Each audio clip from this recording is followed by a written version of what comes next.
तो ये वाला एपिसोड स्टार्ट होता है जस्ट वहीं से। जो यान के जिक्सी सिटी छोड़ने के तीसरे दिन आग की लपटों से जलते हुए और मेडिसिनल पिल की खुशबू से महके हुए एक हॉल का सीन हमें दिखाया जाता है, जिसका फ्लोर सफेद संगमरमर का होता है और उसमें एक फिगर मेज के पीछे खड़ी हुई होती है। उसके हाथ उसके पीठ के पीछे होते हैं, जिसके बाद वो तुरंत ही कहता है आपने जो कहा उसके अकॉर्डिंग जोयान ने पहले ही जुक्सी सिटी को छोड़ दिया है। साथ ही एक हाई पोजीशन का ये पर्सन काफी ज्यादा धीमी आवाज में बात कर रहा होता है, जिसमें वो बंदा तुरंत ही कहता है यस लॉर्ड। जो सुनकर वो बंदा तुरंत ही कहता है बहुत अच्छे, तो जाओ और मेरे लिए उसकी मेडिसिनल कुलड्रोन को ले आओ। साथ ही उसके हाथ में मौजूद सभी पिल फॉर्मूले भी मुझे चाहिए। साथ ही इस बंदे की जो आवाज होती है इसमें अनकंट्रोलेबल एक्साइटमेंट को देखा जा सकता था। साथ ही वो कहता है जॉन से निपटना तुम्हारे लिए आसान होना चाहिए, अगर वो कोऑपरेट करता है तो उसे जिंदा छोड़ देना। आखिरकार डेमन एम्परर के साथ उसके काफी अच्छे रिलेशन है। हालांकि डेमन एम्परर अभी कोई बड़ी तोप तो नहीं बन पाया है, लेकिन फिर भी उसे कम करके नहीं आंका जा सकता। तभी वो बंदा कहता है लेकिन अगर वो हमारे साथ कोऑपरेट नहीं करता और हमारा विरोध करता है तो क्या करना है? तो ये उसकी फिर अपनी गलती होगी और इसमें कोई आश्चर्य की बात नहीं। फिर तुम्हें सिर्फ इतना याद रखना कि तुम्हें कोई भी निशान नहीं छोड़ना। और इतना कहने के बाद वो फिगर अपने सामने की खिड़की खोलती है और उसके सामने सनलाइट खिड़की से अंदर आने लगती है, जिसपे उसके व्हाइट कलर का लबादा साइन हो रहा होता है। उसी टाइम पे हमें डाउडी कॉन्टिनेंट के नॉर्थ वेस्ट डायरेक्शन का एक एरिया दिखाया जाता है, जो कि ये शहर ज्यादा बड़ा नहीं था। साथ ही काफी टूटा फूटा लग रहा होता है। इसकी जो दीवारें थी वो भूरी भूरी और काफी बेजान होती हैं और ये काफी डेसोलेट एरिया लग रहा होता है। साथ ही सिटी के सेंटर में एक काफी बड़ा नाला था जो कई मील तक फैला हुआ होता है। साथ ही आसपास काली रेत और धूल हवा में उड़ रही होती है और इसमें हल्की खून की भी मिस्ट होती है। साथ ही ये काफी डरावनी लग रही होती है, जैसे कोई घोस्ट हो। साथ ही यहाँ पे एक छोटे से टापू पे एक ब्लैक होल होता है हाल के चारों तरफ। साथ ही हाल के चारों तरफ गहरे लाल रंग के सूखे खून की एक छोटी सी झील होती है, जिसे देखकर किसी की भी हार्ट बीट तेज हो सकती थी। साथ ही हाल के किनारे पर घने झंडे लगे हुए थे और उस झंडे पर एक डेड बॉडी लटकी हुई होती है, जिसका खून तो पहले उसकी बॉडी से निकल चुका होता है। जिसके बाद हमें वहाँ पे ब्लड मिस्ट दिखाई जाती है। जिसके बाद हमें हॉल का दरवाजा दिखाई देता है, जिसपे सफेद हड्डियां बनी हुई होती हैं और एक काफी शैडो बर्ड लिखा हुआ होता है। और ये डाउडी कॉन्टिनेंट के अंदर पॉपुलर शैडो अलायंस की एक ब्रांच थी और किसी ने वास्तव में उम्मीद तक नहीं की होगी कि एक ऐसा ग्रुप जो कि खुफिया जासूसी जानकारी और खूनी तरीकों के लिए जाना जाता है, उसके तरीके वास्तव में इतने ज्यादा खूनी होंगे। तभी वहाँ एक चीख की आवाज के साथ काफी सारी ब्लैक फिगर्स धुंध में गुजरते हुए हॉल के बाहर की तरफ उड़ जाती हैं। साथ ही वो अंदर ही अंदर कुछ फुसफुसा रही होती हैं। तभी एक बंदा कहता है आपने कहा जो यान ने सिटी को छोड़ दिया है। साथ ही ये वॉइस इतनी ज्यादा कोल्ड होती है कि इससे आसपास के जो ब्लैक कलर के कपड़े पहने हुए लोग होते हैं वो कांपने लगते हैं। और उनमें से एक बंदा कहता है हाँ, और काफी रिस्पेक्टेडली उन्हें ग्रीट करते हुए आंसर देता है। जो सुनकर वही बंदा फिर से कहता है येलो किलिंग ऑर्डर जारी करो और जो यान की डेड बॉडी को मेरे पास लाओ। साथ ही रूल पुराने ही होंगे, तो आप लोगों को डरने की जरूरत नहीं है और ना ही कोई सबूत छोड़ने की जरूरत है। याद रखना कुछ भी गलती ना हो, इसीलिए येलो किलिंग ऑर्डर के तीसरे लेवल को एक्टिवेट करो। ये सुनकर काले कपड़े वाला आदमी काफी ज्यादा हैरान होता है कि उसके लीडर ने ऐसा कहा, क्योंकि जो ये ऑर्डर होते थे इनके लेवल्स वास्तव में रियल लाइफ लेवल्स को डिनोट करते थे। साथ ही जो शैडो लीग थी इसके अंदर 7, 6, 5 और 4 स्टार डाउडी लेवल के वॉरियर ही भर्ती होते थे और मारने वाले वॉरियर के पावर लेवल के अकॉर्डिंग ही लोगों को भेजा जाता था। साथ ही फर्स्ट लेवल का मतलब होता था किसी स्टार के स्टार्टिंग लेवल का बंदा, सेकंड लेवल का मतलब होता था इंटरमीडिएट लेवल का बंदा और तीसरे लेवल का मतलब होता था लेट या पीक लेवल का बंदा। और यहाँ पे जोयान जिसका टारगेट पे लिया गया था वो 4 स्टार डाउडी था और भेजा गया बंदा 5 स्टार डाउडी लेवल के पीक लेवल पर था, क्योंकि येलो ऑर्डर के 3rd लेवल को चार्ज किया गया था।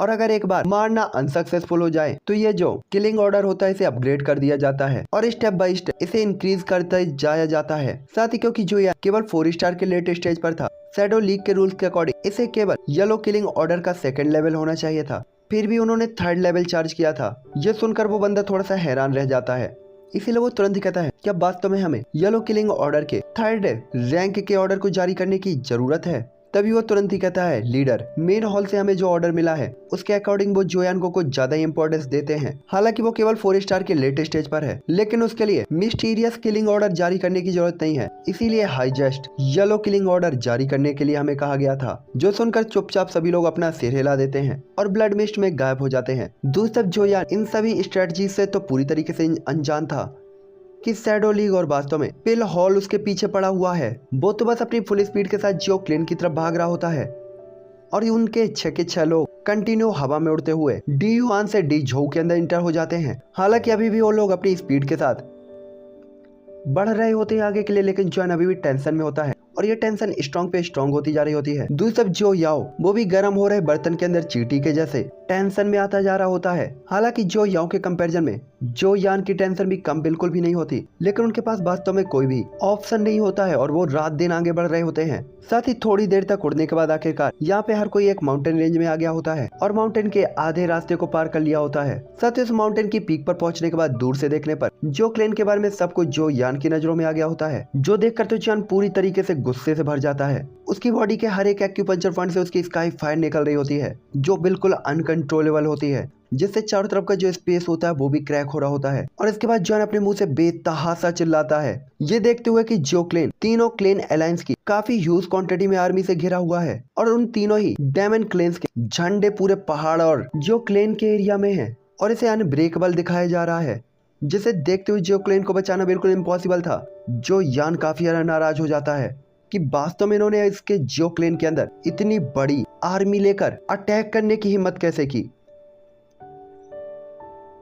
तभी एक जोरदार धमाके के साथ जो क्लेन की जो डिफेंस फॉर्मेशन होती है अचानक ही उसके टूटने की आवाज आती है। हमेशा ही डिफेंस फॉर्मेशन तभी क्यों टूटती है जब जो यान वहां पे पहुंच गया होता है। इतना भी सस्पेंस बनाने की क्या जरूरत है। हाँ, लेकिन जब ये एनीमे में आएगा तो मजा आएगा कि डिफेंस फॉर्मेशन टूटी और जियो यान वहां पहुंच गया। नहीं, तभी नहीं। और इसके बाद वो लोग घुसे और जियो क्लेन में पिलाई चालू की और फिर जियो यान पहुंच गया। इस टाइम पे डिफेंस फॉर्मेशन के टूटते ही जो क्लेन और तियानमिंग वैली के सभी लोगों के चेहरे पर उदासी आ जाती है, जहाँ जियोली तुरंत ही कहते हैं, एम्परर मिंग, इस बार तो वास्तव में मैंने तुम्हें भी अपने साथ नीचे खींच लिया है। हालांकि जब एम्परर मिंग को पता चला था कि जो क्लेन संकट में है तो वो तुरंत ही उसे बचाने के लिए आ गया था और इस टाइम पे जियोली थोड़ा सा उदास होता है कि उसके चक्कर में बेचारा ये भी मारा जाएगा। तभी तियानमिंग तुरंत ही कहते हैं, आप दोनों मेरे भाई हैं, आपको इतना पोलाइट होने की कोई जरूरत नहीं। और वैसे भी मेरा तियानमिंग वैली और आपका जियो क्लेन हमेशा ही एक साथ रहे हैं। अगर आपका जियो क्लेन गिरता है तो इसका मतलब अगली बारी मेरी तियानमिंग वैली की होगी। और मैं बिल्कुल भी नहीं मानता कि इन तीनों क्लेनों ने अलायंस वास्तव में केवल उस वेन्स के लिए की है। ये तो सिर्फ एक बहाना है। और ऐसा कहते हुए एम्परर मिंग जियोली के कंधे को थपथपाते हैं और इसके बाद तीनों ट्राइब्स की आर्मी के सामने सीना तान कर खड़े हो जाते हैं। हालांकि तभी एक बंदा आता है, हालांकि तभी आवाज आती है कि जब तुम्हारे साथ मौत सामने खड़ी है तब भी तुम लोग बकवास करना नहीं छोड़ोगे। और ये आवाज काफी ज्यादा एरोगेंट होती है, जो सुनकर एम्परर मिंग और जियोली तुरंत ही एक ही टाइम पे ऊपर की तरफ देखते हैं, जहाँ पे तीनों अलायंस की आर्मी के बीच में 5 ब्लैक कलर के कपड़े पहने हुए लोग खड़े हुए होते हैं, जिन्हें जियोली और एम्परर मिंग काफी गुस्से से देख रहे होते हैं। क्योंकि अगर ये 5 पावरफुल लोगों के लिए नहीं होता जिन्होंने जियो क्लेन की फॉर्मेशन को अपनी पावर के साथ डिस्ट्रॉय किया था, तो भले ही ये तीनों क्लेन की आर्मी हो या हजारों क्लेन के सोल्जर्स ही क्यों ना हो, वो कभी भी जियो क्लेन की इस फॉर्मेशन को नहीं तोड़ पाते, जैसे जियो क्लेन और तियानमिंग वैली दोनों के डिसाइबल्स के सपोर्ट से क्रिएट किया गया था। और एक दूसरे को देखते हुए जियोली और एम्परर मिंग धीरे धीरे पूरी तरीके से कमिटेड तरीके से इशारा करते हैं एक दूसरे को। और इसके बाद तीनों ही रेस की आर्मी की तरफ देखते हुए जियोली और एम्परर मिंग अपने अपने हाथ से अपने अपने फ्लैग को ऊपर उठाते हुए कहते हैं, सुनो जियो क्लेन और तियानमिंग वैली के हर एक डिसाइबल्स, हमारी वैली के अंदर कोई भी काय नहीं है। आज भले ही हम सभी लोग इस बैटल में मारे जाएं, इन्हें इनकी खून की कीमत तो चुकानी ही होगी। इन सब को मार डालो। जो सुनकर जियो क्लेन और तियानमिंग वैली के हर एक डिसाइबल की आंखें ब्लड रेड हो जाती हैं। अपनी मातृभूमि, अपने लोग, अपने रिलेटिव्स के लिए यहाँ पे हर कोई इन तीनों क्लेन के अलायंस की आर्मी के साथ लड़ने के लिए रेडी हो गया था। और एक ही टाइम पे काफी सारे डुकुई एक साथ एक्टिवेट होते हैं, अलग अलग कलर चारों तरफ छाने लगते हैं। साथ ही यहाँ पे जियो क्लेन और तियानमिंग वैली को केवल 3 ही लोग लीड कर रहे होते हैं, जिसमें एम्परर मिंग, जियो लॉन्ग और जियो ली होते हैं। जहाँ एम्परर मिंग और जियो लॉन्ग की ताकत तो 3 स्टार के इंटरमीडिएट लेवल के ऊपर थी, जबकि जियो ली सबसे ज्यादा स्ट्रॉन्ग थे और सभी अपनी पूरी पावर के साथ अपनी पूरी एनर्जी को लगाकर इन तीनों आर्मी के सोल्जर्स को पेल रहे होते हैं। साथ ही इन तीनों के डेमन्स की अलायंस की आर्मी जियोली और जियोलॉन्ग और एम्परर मिंग के फॉर्मेशन को नहीं तोड़ पा रही होती। ये देखकर टीम के बीच में खड़े हुए ये 5 के 5 ब्लैक कलर के पर्सन अचानक ही स्माइल करते हैं और इग्नोर करते हुए वो ऐसे रिएक्ट करते जैसे वो अपने सामने चींटियों को देख रहे हो। जिसके बाद वो अपनी पावर के हल्के से फ्लक्चुएशन के साथ एक अटैक करते हैं और तीनों के तीनों लोग उड़ते हुए काफी ज्यादा दूर जाकर गिरते हैं। और यहाँ पे तीनों के ही मुंह से ब्लड की वॉमिटिंग हो रही होती है। आखिरकार काले कपड़े पहने हुए ये लोग 5 स्टार डाउडी लेवल पर थे, इसलिए हाई लेवल के बैटल स्किल्स का इस्तेमाल किए बगैर भी ये 3 स्टार डाउडी लेवल के वर्ड्स को तो पेल ही सकते थे। इस टाइम पे वो तीनों लोग काफी ज्यादा उदास भी होते हैं, क्योंकि वास्तव में तियानमिंग वैली और जियो क्लेन अब पूरी तरीके से डिस्ट्रॉय होने वाला है। जिसके बाद वो ब्लैक पर्सन तुरंत ही कहता है, मैं इन लोगों को अब आपके ऊपर छोड़ता हूँ। और इसके बाद वो उन तीनों ही ट्राइब्स के लीडर्स की तरफ देखता है और कहता है, अब ये मत कहना कि तुम इन्हें संभाल नहीं सकते। साथ ही साथ अगर उसे उन ब्लैक पर्सन्स को उनके क्लेन की तरफ से ये ऑर्डर नहीं होता कि उन्हें किसी को भी नहीं मारना है, तो वास्तव में वो अब तक इन तीनों को मार चुके होते। साथ ही उन्हें ये भी समझ में नहीं आ रहा होता कि उनकी प्लेन से उन्हें ऐसा ऑर्डर क्यों दिया गया था। दूसरी तरफ ये सब चीजें जो यान और बाकी लोगों की आंखों में पड़ गई होती हैं, जो माउंटेन से नीचे की तरफ आ रहे होते हैं। जो याओ के दिल में तो कोल्ड किलिंग इंटेंट और बढ़ गया होता है, आंखें खून से लाल हो गई होती है और गुस्सा तो बेकाबू। वो बस इन सबको एक झटके में मारना चाहता था। दूसरी तरफ जो यान, वो घंटा फर्क नहीं पड़ता उसको, वो इन सभी लोगों के उड़ने की और इनकी स्पीड की घंटा परवाह नहीं करता। और जो यान की पीठ में साइन होते हैं उसके बोन विंग्स, जिसके बाद जो यान अपनी new body technique, movement technique को एक्टिवेट करता है और काफी स्पीड से हवा में उड़ता हुआ जियो क्लेन की तरफ चार्ज हो जाता है सबसे पहले। दूसरी तरफ जियो जान, जिससे जुआन को कभी भी इतना ज्यादा गुस्से में नहीं देखा था, वो भी काफी ज्यादा हैरान होता है और जो यान का पीछा करते हुए काफी स्पीड से जियो क्लेन की तरफ भागने लगता है और उसने अपनी स्पीड को एक्सट्रीम लेवल तक बढ़ा दिया होता है। हालांकि कोई फर्क नहीं पड़ता था कि कौन कितना तेज था, अभी भी चीजों को रोकने के लिए दूरी काफी बड़ी थी, क्योंकि सैकड़ों तेज नाइफ और अटैक जियोली और बाकी लोगों की तरफ बढ़ रहे होते हैं और बस किसी भी सेकंड वो उनमें से किसी को भी मार सकते थे, जिसे देखकर तो जॉन का दिल टुकड़ा टुकड़ा हो गया होता है। हालांकि वो सभी की सभी अटैक बस इंजर्ड जियोलोंग, एम्परर मिंग और जियोली से टकराने ही वाले होते हैं कि तभी अचानक ही एक प्रीसियस टाइम पे एक लंबा सा स्पीयर आसमान में आ जाता है। एक सुंदर सी फिगर अचानक ही उन तीनों के सामने साइन होती है। साथ ही उस सिल्वर स्पेयर के चारों तरफ बैटल कोई पूरी तरीके से एक लाइटिंग ड्रैगन की तरह साइन हो रही होती है, जो कि आसपास बढ़ रहे हर एक वेपन को पूरी तरीके से गायब कर देती है और डिस्ट्रॉय कर देती है। और ये जियो कुई होती है, जो कि एक बार फिर से अपने स्पेयर को साइन करते हुए अटैक करती है और एक ड्रैगन जो कि जैसे समुद्र से निकल रहा हो पावरफुल तरीके से रोड करते हुए आगे बढ़ता है। और वो लोग जो इमिजियाओ अलायंस के साथ जो क्लेन की तरफ सबसे पहले आगे बढ़ रहे थे अटैक करने के लिए, उनके गले में अचानक ही खून बहने लगता है और वो इंजर्ड होकर पीछे की तरफ जाने लगते हैं, जिसके बाद जोली और बाकी सभी लोग के सामने कुछ खाली जगह दिखाई देती है। दोस्तों तीनों ही ट्राइब अपनी अपनी आर्मी को स्टेबल करते हुए काफी ज्यादा उदास तरीके से सामने की एक्सट्रीमली ब्यूटीफुल फिगर को देख रही होती हैं और आसानी से आगे बढ़ने की हिम्मत नहीं करती। साथ ही इस टाइम पे जियो कोई एक्सट्रीमली ब्यूटीफुल होती है और उसने व्हाइट ड्रेस को पहना हुआ होता है और चेहरे पर एक व्हाइट मास्क होता है, साथ ही उसका चेहरा पीला दिख रहा होता है। तभी जियो कोई को देखकर एम्परर मिंग तुरंत ही कहते हैं जियो कोई, और वो काफी ज्यादा खुश होते हैं। इस टाइम पे इतने प्रीसियस मूवमेंट पे वास्तव में उन लोगों को जिसने बचाया था उसे उम्मीद नहीं थी कि वो जियो ली की ग्रैंड डॉटर जियो कोई होगी। तभी जियो ली तुरंत ही चिल्लाते हुए कहते हैं जियो कोई, क्या मैंने तुम्हें गुप्त तौर पर यहाँ से जाने और जियो यान को खोजने के लिए नहीं कहा था? तुम फिर वापस क्यों आ गई हो? तुम्हें जाना चाहिए था, तुम्हें यहाँ नहीं आना चाहिए था। जोली चाहता था कि जो यान को खोजने के लिए हिडन रास्ते का यूज करके यहाँ से भाग जाए और कभी भी वापस ना आए। वो बस जियो यान का पीछा करते करते स्ट्रॉन्ग बने, जितना ज्यादा वो स्ट्रॉन्ग हो सकती है, ताकि वो दोनों मिलकर जियो क्लेन की सिचुएशन और पोजीशन को एक बार फिर से बदल सके। और वास्तव में जियो कोई जो हमेशा ही उनकी बातों को मानती थी और उनके सामने ओबीडिएंट रहती थी, वास्तव में आज उसने पहली बार उनकी बात नहीं मानी थी। साथ ही साथ जियो क्लेन के जितने भी मेंबर थे वो पैदा होने के बाद जियो क्लेन के लिए मरने के लिए पूरी तरीके से कमिटेड होते थे। और यहाँ अपने लोगों को मरते हुए देखकर जियो क्लेन में पैदा हुई जियो कोई वो भला पीछे कैसे हट सकती थी और भाग कैसे सकती थी? वो जियो क्लेन की रिपुटेशन को कैसे डिस्ट्रॉय कर सकती थी? दूसरी तरफ जियो कुई को आगे आते हुए देखकर जियो क्लेन के बाकी के उदास हो चुके और डिमोटिवेट हो चुके सोल्जर एक बार फिर से मोटिवेट होते हैं और एक बार फिर से गुस्से से चिल्लाने लगते हैं। उनके हाथों में अपने ब्लेड और स्पेयर्स आ गए होते हैं और एक बार फिर से चारों तरफ कोल्ड किलिंग इंटेंट और फैल रहा होता है। और इनकी इतनी ज्यादा गुस्से वाले रोर को सुनकर तीनों ही ट्राइब के लोग अनजाने में कुछ कदम तक पीछे हट जाते हैं, जिसके बाद वो तुरंत ही कहती है ग्रैंडफादर, मैंने लाइफ में हमेशा ही आपकी बात मानी है, लेकिन अब मैं वास्तव में ऐसा नहीं कर सकती। मैं आपको ये दिखाऊंगी कि मैं आपकी एक अच्छी ग्रैंड डॉटर हूँ। तभी एम्परर मिंग भी खड़े होते हैं और इसके बाद जोली और जियोलोंग को खड़ा करने के लिए पूरी कोशिश करते हैं, जिसके बाद वो जियो कोई की तरफ देखते हुए कहते हैं थोड़ा सा उदास और अनिच्छा से, क्योंकि अब भागने के लिए कोई भी जगह नहीं है, चलो एक साथ लड़ते हैं। भले ही अगर अब हम इस बैटल में मर भी जाए, हम प्राउडफुल तरीके से मर सकेंगे। जो सुनकर जियोलोंग भी चुपचाप उठते हुए वो तीनों ही लोग फाइट में सबसे पहले खड़े हो जाते हैं। साथ ही तीनों के ही मुंह से खून टपक रहा होता है, लेकिन उनकी आंखों में अभी भी किलिंग इंटेंट और साइन हो रहा होता है और वो बस इस तीनों की ट्राइब को डैमेज करना चाहते थे और जितना ज्यादा हो सके नुकसान पहुंचाना चाहते थे। साथ ही वो एक एग्जाम्पल शामिल करना चाहते थे कि जियो क्लेन और तियानमिंग वैली कि किसी के सामने सरेंडर करने के बजाय मरना ज्यादा बेहतर होगा, ताकि भले ही वो आज मर जाएं, लेकिन उनके नाम तो काफी टाइम तक याद किए जाएंगे और मिथ में लिखा जाएगा। साथ ही उनका नाम जब भी लिया जाएगा तो गर्व से लिया जाएगा। हालांकि ई डेमन सेट को छोड़ने के बाद बाकी के दो ट्राइब्स को अपने दिल में लगता है कि उन्हें पीछे हट जाना चाहिए, क्योंकि बाकी के दो क्लेन की जियो क्लेन से कोई भी गहरी नफरत नहीं थी और इस बार उन्होंने जियो क्लेन पर अटैक किया था क्योंकि ई डेमन सेट उनके साथ अलायंस में शामिल हो गया था। हालांकि वो मदद करने के लिए रेडी नहीं होना चाहते थे, लेकिन 5 पावरफुल सपोर्टर्स के कारण उन्हें ऐसा करना पड़ा था और मेटल वेन्स का जो अट्रैक्शन था वो भी काफी बड़ा था, इसलिए वो इसमें एग्री हो गए थे।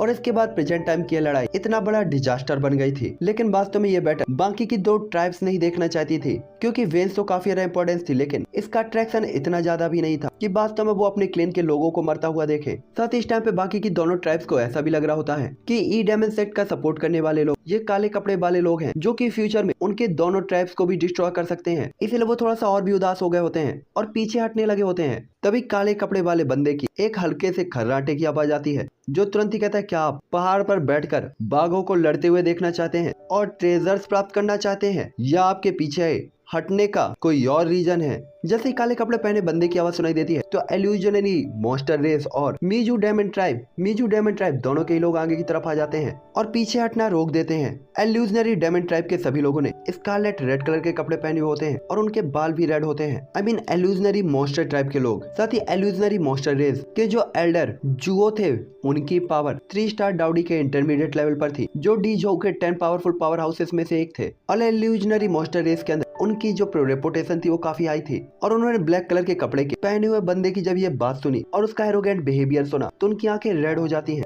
और उन्हें काफी गुस्सा आ रहा होता है। लेकिन क्योंकि वो कुछ भी नहीं कर सकते थे, इसीलिए वो तुरंत ही कहते हैं, हम यहाँ पे केवल ई डेमन सेट को सपोर्ट करने और उनकी मदद करने के लिए आए थे कि वो जियो क्लेन को हराए और मेटल वेन को अपने कब्जे में ले ले, ना कि जियो क्लेन को डिस्ट्रॉय करने के लिए। और अब क्योंकि जियो क्लेन हार चुका है, हम इल्यूजनरी मॉन्स्टर रेस के लोग जियो क्लेन और तियानमिंग वैली के किसी भी पर्सन को मारना नहीं चाहते। तभी मीजो डेमन सेट का भी एल्डर कहता है, मुझे लगता है इतना पर्याप्त होना चाहिए। साथ ही उसकी आंखों में ब्लैक कलर के पर्सन को देख रही होती है और ऐसा लग रहा होता है कि जैसे उसे धोखा दिया गया हो, जिससे वो भी थोड़ा सा गुस्सा है। तभी हवा के बीचों बीच सबसे आगे खड़ा हुआ ब्लैक कलर का पर्सन तुरंत ही कहता है, डैम इट, जियो क्लेन और तियानमिंग वैली के लोग अभी भी हमारे अगेंस्ट खड़े होने की हिम्मत करते हैं और जो कोई भी हमारे अगेंस्ट खड़े होने की हिम्मत करेगा उसे जान से मार दिया जाएगा। मैं तुम्हें आदेश देता हूँ, तुम अपने अपने लोगों को लेकर जाओ और जियो क्लेन और तियानमिंग वैली के इन आतंकवादियों को मार डालो। तभी वो कहते हैं, मैंने कहा मेरा इल्यूजनरी मॉन्स्टर रेस इमोजियाओं की मदद के लिए था। मैं तोप का चारा नहीं बनूंगा, ना ही मेरी ट्राइब का कोई भी पर्सन। आप चाहते हैं कि मैं लाइफ और डेथ का बैटल जियो क्लेन और तियानमिंग वैली के साथ करूं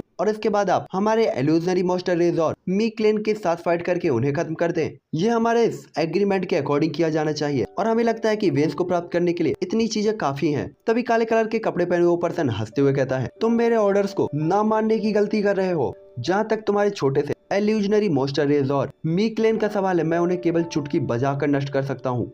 इसीलिए जल्दी करो, जियो क्लेन और तियानमिंग वैली के लोगों को मार डालो। जब उन लोगों को ये पता चलता है कि ये ब्लैक पर्सन वास्तव में उनका यूज कर रहे हैं, तो मी क्लेन के पैट्रियार्ट को भी काफी ज्यादा गुस्सा आता है और उसका हाथ तुरंत ही उसकी कमर पे लटकी हुई तलवार को टच करता है और कोल्ड किलिंग इंटेंट और चारों तरफ फैलने लगता है। लेकिन ऐसा लग रहा था कि जैसे ब्लैक कलर के पर्सन ने इस चीज को फील कर लिया हो कि मीजो क्लेन का पैट्रियार्ट क्या करना चाहता है, इसीलिए उसकी फाइटिंग हुई। तुरंत ही मीजो क्लेन की पूरी आर्मी के चारों तरफ फैल जाती है और जैसे ही मीजो क्लेन का पैट्रियार्ट उसकी खतरनाक ऑरे को फील करता है तो उसके दिल का ये थॉट तुरंत ही कांप जाता है और वो तुरंत ही अपना हाथ अपनी तलवार से हटा देता है और उसके बाद अपने हाथ को हिलाकर अपने क्लेन की आर्मी को राइट साइड से अटैक करने के लिए कहता है। हालांकि दूसरी तरफ उसने इशारा तो किया था, लेकिन फाइट में अटैक करने के लिए उसने अब तक कदम नहीं उठाया होता या उसी केवल इल्यूजनरी मॉन्स्टर रेस के लोगों को देख रहा होता है। दूसरी तरफ इल्यूजनरी मॉन्स्टर रेस के पैट्रियार्ट हवा में आगे आते हैं और जियोली और बाकी सभी लोगों को देख रहे होते हैं। तभी इल्यूजनरी मॉन्स्टर रेस का पैट्रियार्ट कहता है, मेरी इल्यूजनरी मॉन्स्टर रेस की टीम सभी वॉरियर्स कहाँ पे हैं? जो सुनकर सभी के सभी मेंबर्स अपनी मैन से अपनी तलवारें बाहर निकालते हैं और उनके जो आर्मर होते हैं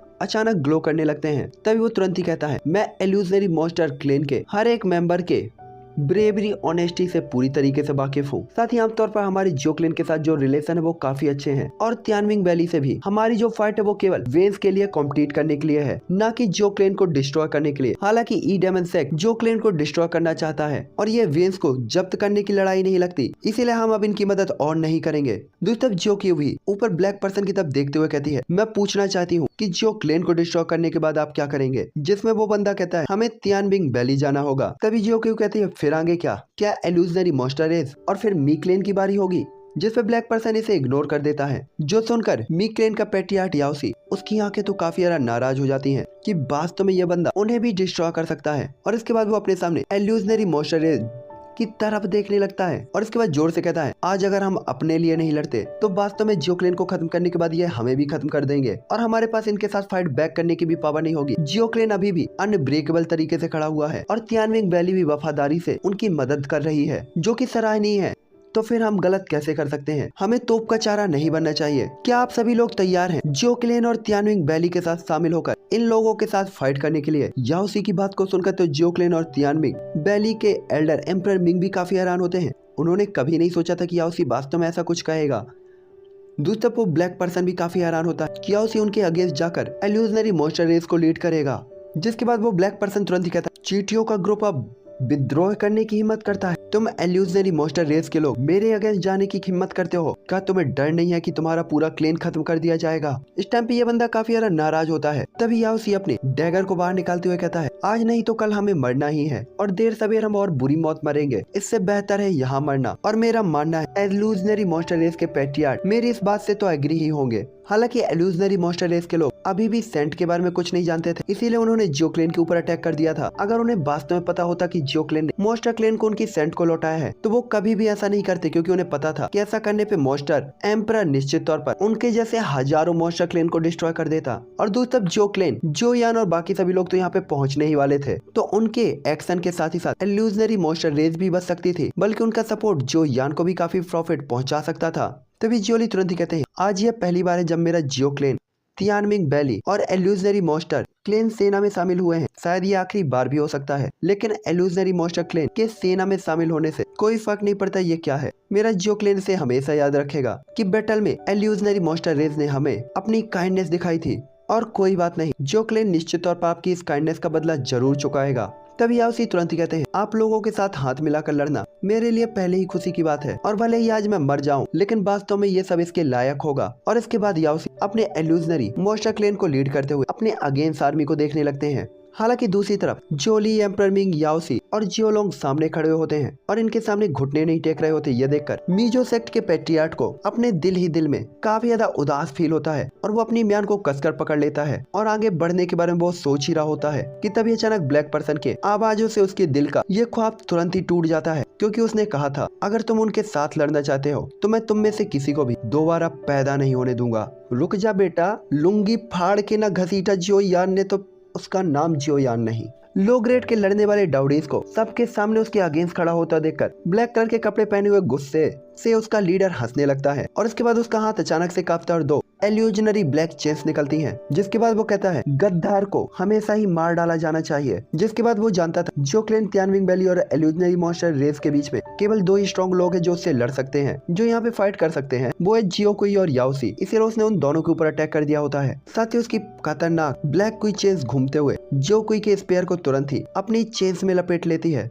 तो दूसरी चेन ने याओ सी के ब्लड डैगर के ऊपर अटैक कर दिया होता है, जिससे बैकलेस फोर्स के कारण याओ सी और जियो कुई तुरंत ही पीछे हट जाते हैं। तभी अचानक ही वो ब्लैक फिगर अपने हाथ से थोड़ा सा फ्लक्चुएशन करता है और उसकी दो कुई चेन्स चार में चेंज हो जाती हैं और जियो कुई और याओ सी की तरफ बढ़ने लगती हैं। और देखते ही देखते एक चेन याओ सी के जस्ट सामने पहुंच गई होती है, क्योंकि ये ब्लैक पर्सन याओ सी से काफी नफरत करता था, इसीलिए वो याओ सी को सबसे पहले मारना चाहता था। साथ ही उसकी पावर जियो कुई और याओ सी की पहुंच से काफी ज्यादा थी, इसीलिए याओ सी के पास डॉज करने का भी टाइम नहीं था। उसके फेस इंप्रेशन काफी बदल गए होते हैं, इसीलिए वो तुरंत ही अपनी पूरी पावर लगाकर अपने डैगर को वापस खींचता है और एक पंच के साथ अपने सामने की चेन पर अटैक करता है। लेकिन इस चेन की टक्कर के ही साथ ये चेन याओ सी की चेस्ट पे टकराती है और याओ सी का चेहरा पीला पड़ जाता है और लड़खड़ाते हुए ब्लड की वॉमिटिंग करते हुए वो जमीन पे गिर जाता है और एक ही अटैक में याओ सी हार गया था। ये देखकर सभी लोग काफी ज्यादा हैरान होते हैं और याओ सी को देखते हुए जियो कुई भी काफी ज्यादा नाराज हो गई होती है, इसलिए वो तुरंत ही अपने दोनों हाथों से अपने स्पेयर को पकड़ती है और उसके स्पेयर में उसकी सिल्वर व्हाइट ओरिजिन को जाने लगती है।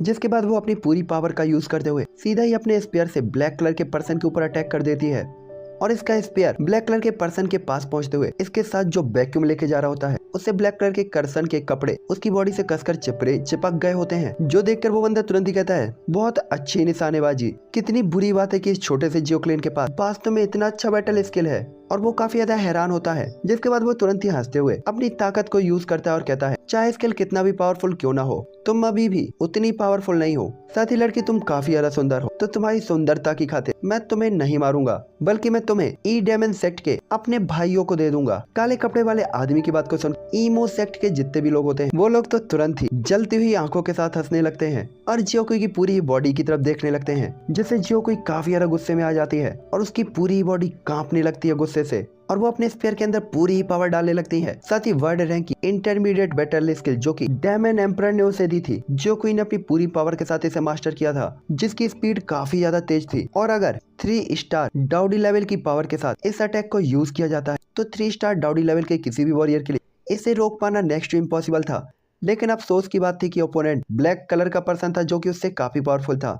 और जब जियोकुई का ये स्पेयर उससे आधा मीटर दूरी पर था तो उसने इसे काफी आसानी से ही रोक दिया होता है। और जियो क्लेन में हर कोई ये देखकर काफी ज्यादा हैरान हो जाता है और उनकी जो छोटी सी उम्मीद होती है वो भी आखिरकार टूट जाती है। अपने वेपन को उस बंदे के हाथ में कंट्रोल होते हुए देखकर जियोकुई जरा भी नहीं घबराती और तुरंत ही पूरी पावर के साथ दौड़ते हुए अपने घुटने से अपने स्पेयर के ऊपर अटैक करती है, जिससे उसके स्पेयर का जो नोक होता है वो ब्लैक कलर के पर्सन के काले डोपेंग को थोड़ा सा चीर देता है, जिसके अंदर से उसकी सूखी स्किन दिखाई देने लगती है। दूसरी तरफ इमो जियो क्लेन के लोग जब जियोकुई को उस बंदे के ऊपर अटैक करते हुए देखते हैं तो काफी हैरान हो जाते हैं। दूसरी तरफ वो बंदा तुरंत ही जियोकुई के ऊपर एक पावरफुल पंच से अटैक करता है, जिससे जियोकुई ऐसा लगता है उसे जैसे वो किसी स्ट्रॉन्ग हैमर से टकरा गई हो और हवा में काफी दूर तक उड़ती हुई जाती है और जमीन से जाकर गिरती है। जिसके बाद वो बंदा तुरंत ही कहता है, अगर तुम मरना ही चाहती हो तो मैं तुम्हारी मर्जी को जरूर पूरा करूंगा। जिसके बाद वो बंदा तुरंत अपनी 4 ब्लैक क्वीन चेन्स के साथ जियोकुई के ऊपर अटैक करता है, जो काफी स्पीड के साथ जियोकुई की तरफ जा रही होती है और जियोकुई के सिर से टकराने ही वाली होती है कि ये देखकर कि जियोली उसके सामने मरने वाली है। जियोली तुरंत ही सीरियस होकर चिल्लाते हुए कहता है नहीं। उसकी पूरी बॉडी कांप जाती है। वो तुरंत ही बिना कुछ सोचे समझे आगे की तरफ दौड़ने लगता है, क्योंकि वो जियोकुई को बचाने के लिए खुद को सैक्रिफाइस करने के लिए रेडी था। दोस्त अब यहाँ पे हर कोई हेल्पलेस होकर देख रहा होता है, क्योंकि आगे बढ़ने में बहुत टाइम हो चुका था। दोस्त अब जियोकुई ने भी अब अपनी आंखें बंद कर ली होती हैं। वो काफी निराश होती है और उसकी आंखों से 2 आंसू की बूंदें जमीन पर गिरती हैं। जिसके बाद वो तुरंत ही कहती है अपने मुंह से सिर्फ एक ही वर्ड, जियो यान। ऐसा लग रहा था उसे सिर्फ अपनी मौत का सिर्फ एक ही गम है कि वो मरने से पहले जियो यान को नहीं देख पाई। और इस टाइम पे शायद ऐसा लग रहा था कि हेवन भी इस चीज को नहीं देखना चाहता था, इसीलिए सूरज भी बादलों के पीछे छुप गया होता है। तभी एक बंदा कहता है जियोकुई के मरने के बाद जियो क्लेन, तियानविंग वैली और इल्यूजनरी मॉन्स्टर क्लेन के पास लड़ने के लिए कोई नहीं होगा, तो इमोजी और मीजू क्लेन के लोग इन सभी को मार देंगे। जो सोचकर मीजू क्लेन के पैट्रियार्क के चेहरे पर ठंडा पसीना आ जाता है और निराशा बढ़ने लगती है, क्योंकि वो ऐसा नहीं करना चाहता था, जो देखकर वो और भी ज्यादा कमिटेड हो जाता है। और अब एक धमाके के साथ उसके दिल में कोई भी हेजिटेशन नहीं होता, वो मरने के लिए भी रेडी था। और उसके बाद वो अपने हाथ को अपनी तलवार तक ले जाता है और तुरंत ही अपनी तलवार को बाहर निकालता है और काफी स्पीड से घूमने वाली कोई चेन्स की तरफ इशारा करते हुए उसे तोड़ने के लिए आगे बढ़ने ही वाला था। लेकिन अफसोस की बात थी कि उसकी स्पीड धीमी थी और वो अभी भी पीछे होता है और ये कोई चेन जो कोई पे अटैक कर देती है। लेकिन तभी अचानक ही एक तेज ब्लास्ट की आवाज आती है और ऐसा लगता है कि जैसे ये कोई चेन किसी चीज से टकरा गई हो और चारों तरफ धुआं ही धुआं बिखर जाता है और रंगीन लाइटें चारों तरफ जगमगा रही होती हैं। और इसके बाद जब वो धुआं धीरे धीरे छटता है तो जगमगाता हुआ एक हैवी जुआन रूलर दिखाई देता है,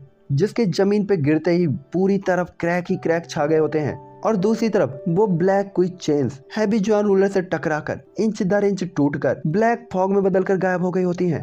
तभी आसमान से अपेयर हुए इस वेपन को देखकर हर कोई हैरान हो जाता है कि आखिरकार ये कौन है जो यहाँ पे आया। तभी जियोली तुरंत ही एक्शन लेने वाले पहले पर्सन होते हैं और कहते हैं ये हैवी जुआन रूलर, ये कुछ देखा देखा लगता है, ऐसा लगता है ये तो जो यान का वेपन है। और इसके बाद वो जल्दी ही जमीन पे उठकर इधर उधर देखने लगता है कि अगर ये यहाँ पर है तो जो यान को भी होना चाहिए।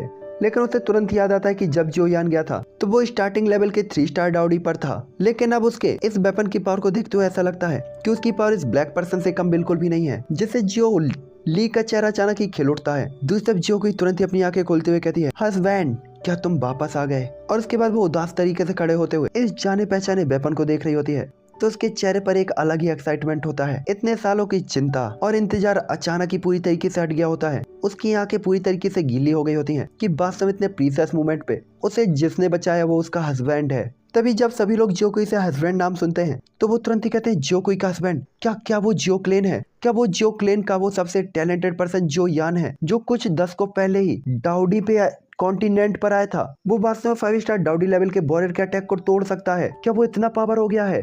क्या वो इतना पावरफुल हो गया है?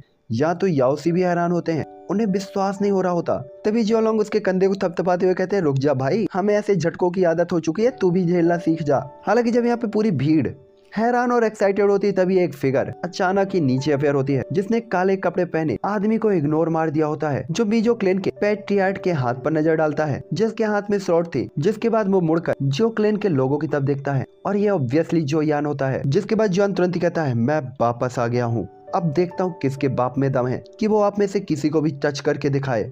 जिसके बाद वो अपने सामने के सभी एल्डर्स को देखता है जो खून से लथपथ हो गए होते हैं। दूसरी तरफ जियो क्लैन के सभी लोग एक साथ चिल्लाते हुए कहते हैं वो वापस आ गया, वो इतने प्रीसियस मूवमेंट पे आ गया। तभी जियोली भी रिलैक्स फील करते हुए कहते हैं अच्छा, बहुत अच्छा, तुम वापस आ गए। इस टाइम पे जियोली भी जियोन की पावर को नहीं देख पा रहे थे, लेकिन जियोन के वर्ड से उन्हें कॉन्फिडेंस फील हो रहा था, जिससे उनकी उम्मीद बढ़ गई होती है। जिसके बाद जियोयान प्यार से जियोकुई को सपोर्ट करते हुए उसकी कमर को कसकर पकड़ता है और जियोकुई को देखते हुए कहता है कोई भी मेरी फैमिली को नहीं धमका सकता, कोई भी मेरे जियो क्लैन को नहीं धमका सकता, कोई भी तुम्हें नहीं धमका सकता, बिल्कुल भी नहीं।